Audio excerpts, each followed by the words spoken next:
terakhir 069. Saya Putri Marsanda Kumayro dengan NIM terakhir 068. Saya Sihara Denia dengan NIM terakhir 071. Kita akan menjelaskan apa itu jurusan Bahasa dan Sastra Indonesia. Nah, untuk di PBSI sendiri, untuk pendidikannya kita mendapatkan pembelajaran landasan ilmu filsafat dan psikologi. Contohnya ada mata kuliah linguistik yang di dalamnya itu ada fonologi, morfologi, sintaksis, semantik, dan lain-lain. Ada pula keterampilan untuk berbahasa seperti keterampilan menyimak, keterampilan berbicara, keterampilan membaca, dan keterampilan menulis.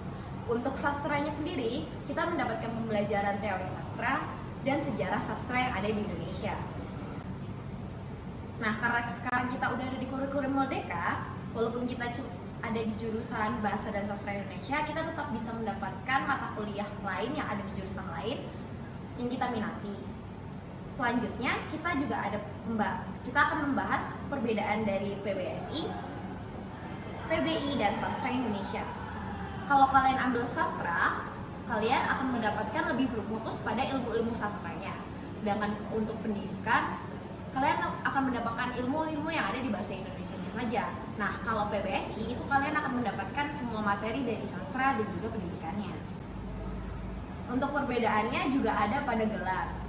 Kalau pendidikan, gelarnya udah pasti SPD ya. Walaupun kalian ambil pendidikan bahasa Indonesia aja atau pendidikan bahasa dan sastra Indonesia. Untuk gelar sastra itu tergantung dari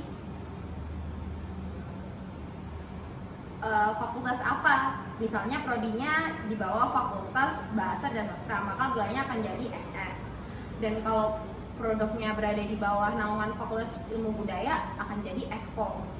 Untuk proyek kerjanya teman-teman gak usah khawatir ya, apalagi yang ngambil pendidikan, karena kita bisa jadi guru bahasa Indonesia, bisa untuk warga negara Indonesia sendiri atau untuk warga negara asing. Karena kita berada di PBSI UNESA, kita akan memberitahu sedikit tentang visi, misi, dan tujuan dari PBSI UNESA itu sendiri. Akan dijelaskan oleh teman saya yang lain. Prodi Pendidikan Bahasa dan Sastra Indonesia merupakan salah satu unsur yang dilaksanakan oleh JBSI Fakultas Bahasa dan Seni UNESA. Sebagai unsur pelaksana akademik, PBSI memiliki tugas untuk mengajarkan ilmu bahasa dan sastra Indonesia kepada masyarakat.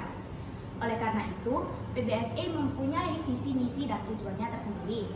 Dengan visi, yaitu program studi sebagai pusat keilmuan dalam bidang pendidikan, bahasa, dan sastra Indonesia. Dan misinya adalah pertama, menyelenggarakan program pendidikan bahasa dengan unggul. Yang kedua, meningkatkan kualitas pengajaran kepada peserta didik dan masyarakat.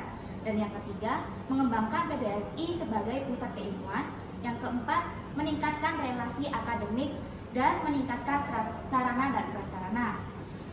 PBSI juga memiliki tujuan. Yang pertama, untuk mengembangkan program di PBSI sebagai pusat keilmuan dengan tingkat yang tinggi.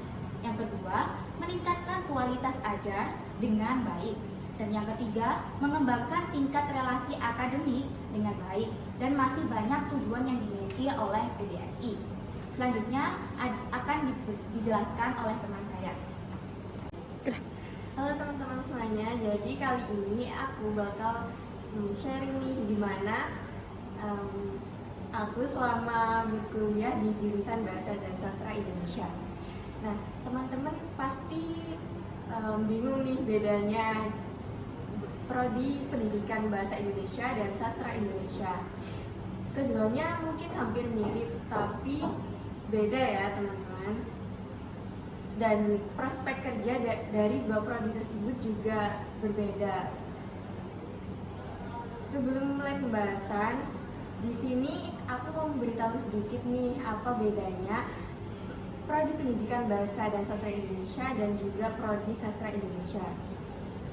Jadi, prodi pendidikan bahasa Indonesia itu nantinya akan mendapatkan gelar SPD atau sarjana pendidikan, dan prospek kerjanya tentu saja akan menjadi guru bahasa Indonesia ya, yang utama. Dan untuk prodi sastra Indonesia, prospek kerjanya nanti ya salah satunya penulis dan bisa juga menjadi penyair. Mungkin teman-teman ngiranya jurusan ini gampang ya, karena kan kita udah pelajarin dari SD, SMP, dan SMA. Dan juga pas ujian nasional itu ada ya pelajaran bahasa Indonesia ini.